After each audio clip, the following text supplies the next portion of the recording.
Okay, so right now is around 10:15 Pacific time, and I'm recording to see if the car will make a grinding noise when it cranks from coal.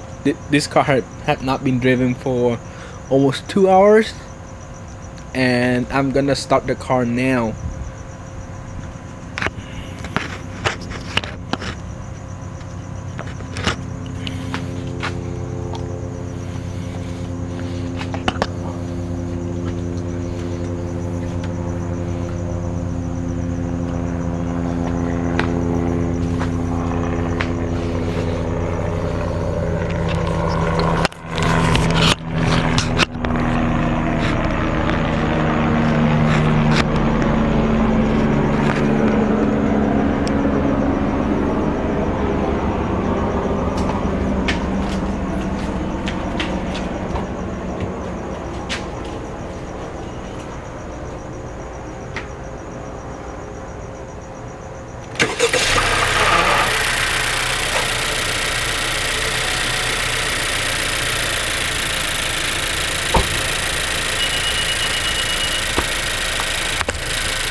So I actually noted a small and slight grind from the car.